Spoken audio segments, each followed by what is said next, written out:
देखो देखो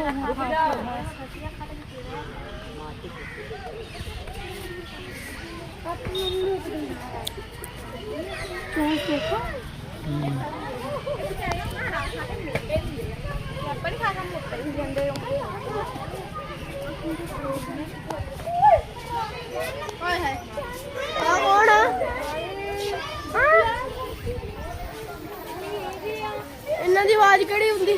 ਕਿੰਨੇ ਵੱਡੇ ਵੱਡੇ ਆ। ਹਾਂ